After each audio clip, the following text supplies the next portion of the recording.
नमस्कार, मैं निधि और आप देख रहे हैं चौकस भारत। बिहार में टूरिज्म प्लेसों के नाम पर लोगों का माइंड सेट हो चुका है कि लोग या तो राजगीर जाएंगे या फिर बोध गया, लेकिन सही मायने में पूरा बिहार ही टूरिज्म प्लेसों से भरा पड़ा है। और ऊपर से बिहार सरकार भी आने वाले समय में बिहार को टूरिज्म हब बनाने के लिए कोशिश में लगी हुई है।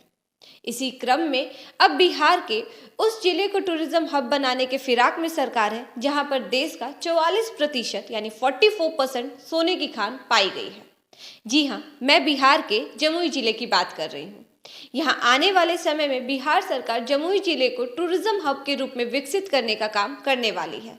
तो चलिए आपको बताते हैं कि बिहार सरकार बिहार के स्वर्ण नगरी में टूरिज्म हब के लिए क्या क्या सुविधाएं उपलब्ध करवाने वाली है। बिहार में टूरिज्म के विकास के लिए राज्य सरकार अलग अलग जिलों के कई जगहों को चिन्हित कर उसे विकसित करने की ओर अपनी कदम बढ़ा रही है। सरकार द्वारा बढ़ाया हुआ ये कदम अब बिहार की स्वर्ण नगरी तक पहुंच गया है। जमुई जिले में अभी फिलहाल आधा दर्जन जगहों को चिन्हित किया गया है, जिसमें टूरिज्म के हब के रूप में इसे विकसित करने का प्रस्ताव सरकार के पास भेजा भी गया है।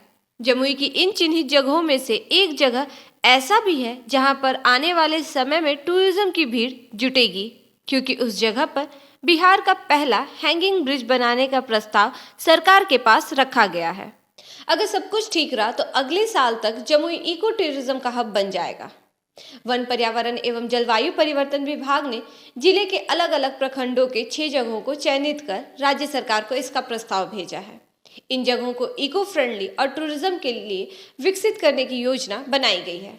साथ ही कई और तरह की भी सुविधाएं इस योजना के तहत विकास किया जाएगा। अब विभाग को बस राज्य सरकार की स्वीकृति का मिलने का इंतजार है।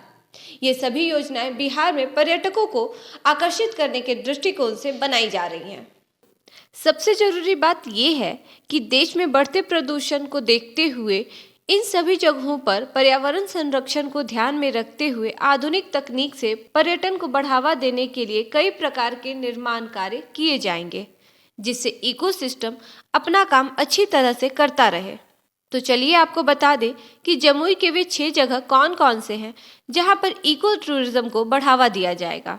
वन, पर्यावरण एवं जलवायु परिवर्तन विभाग की ओर से इको टूरिज्म के तहत विकसित करने के लिए झाझा प्रखंड स्थित नकटी पक्षी आश्रनी, खैरा प्रखंड के कुंडग्राम जन्म स्थान और पंचभूर झरना, बरहट प्रखंड के पत्नेश्वर मंदिर के समीप स्थित कटौना पहाड़ी, चकाई प्रखंड स्थित नरोधा झरना और झाझा प्रखंड के सिमुलतुल्ला स्थित हल्दिया झरना को चिन्हित किया गया है, जिसमें से कुंडग्राम जन्म स्थान के पास एक लंबा हैंगिंग ब्रिज बनाया जाएगा।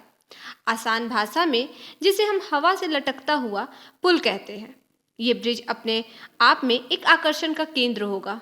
इसके अलावा नकटी पक्षी आश्रनी के पास 4 स्टेट होम, वॉच टावर और बांस की सिटिंग स्टॉप बनाई जाएंगी।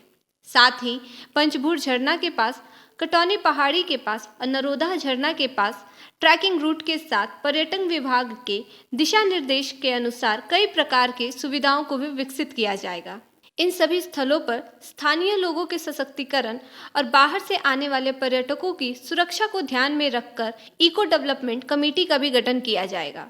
आपको बता दें कि टूरिज्म को अपनी ओर आकर्षित करने वाला बिहार का पहला हैंगिंग ब्रिज पूरे 1.5 किलोमीटर यानी 1.5 किलोमीटर लंबा होगा। 1.5 किलोमीटर लंबा ये ब्रिज लोगों को निश्चित रूप से अपनी ओर आकर्षित करेगा और साथ ही इन जगहों के विकास के बाद बिहार में टूरिज्म की और ज्यादा बढ़ोतरी होने की संभावना बढ़ेगी। इस वीडियो में इतना है। बाकी ऐसे ही बदलते बिहार के डेवलपमेंट की खबरों के लिए बने रहे चौकस भारत के साथ। धन्यवाद।